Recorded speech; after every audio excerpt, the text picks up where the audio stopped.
Magandang araw! Ang ibabahagi ko ngayong araw ay ang nobelang Noli Me Tangere. Magbasa, makinig, matuto at magsaya. Ako si Binibining Menya. Handa na ba kayo? Tara na, umpisa na nating isa-isahin at pirapirasuhin ang mga detalyeng nakapaloob dito. Maaari kong ibigay ang soft copy ng video na ito, mag-email ka lamang o kaya naman ay mag-message sa aking Facebook page. Ilalagay ko ang aking email sa gitnang bahagi ng video at ang Facebook page naman ay sa huling bahagi matatagpuan. Maraming salamat sa panonood!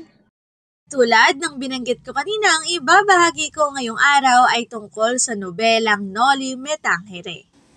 Isa sa mga kilalang akda ni Dr. Jose Rizal ay ang Noli Me Tangere, na sumusunod sa kwento ni Crisostomo Ibarra at ang kanyang pagsisikap na ang mga mananakop na sa isang natatanging paraan.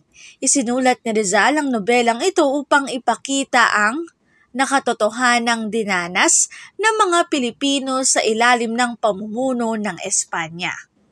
Ang nobela ay nagpapakilala kay Crisostomo Ibarra, isang batang idealistikong Pilipino na nagbalik sa kanyang bayan matapos mag-aral ng 7 taon sa Europa.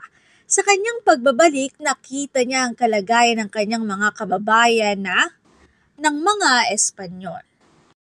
Ipinapakita ng nobela ang tunggalian ng kapangyarihan sa pagitan ng mga mayayaman at mahirap, ang pagsasamantala sa mga nasa mababang uri at ang malawakang ng mga nasa kapangyarihan.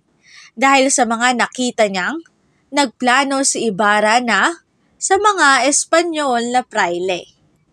Dahil sa tema nito ng mga Espanyol ang nobela, ngunit hindi ito napigilan ng mga Pilipino sa pagkuha ng mga kopya at kalaunan nagsilbing inspirasyon ng akda para sa pagkakaroon ng kamalayang panlipunan at sa pakikibaka ng mga Pilipino para sa kalayaan.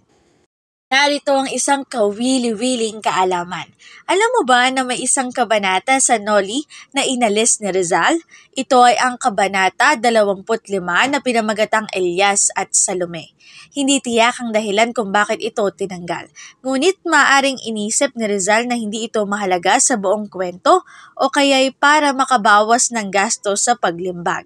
Sa kabila nito, natagpuan ang manuskrito at isinama ito sa mga bagong edisyon ng nobela. Narito ang aking sanggunian sa mga impormasyong nakatala sa bawat slides. Kung interesado kayo na magbasa pa, ay maaari niyong bisitahin ang website na ito.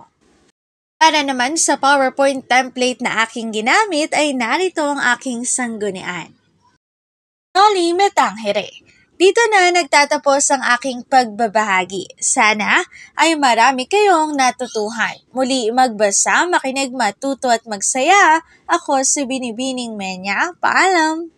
Paalala, ang wikang Filipino ay mapagpalaya at natin itong gamitin, mahalin at mas paunlarin.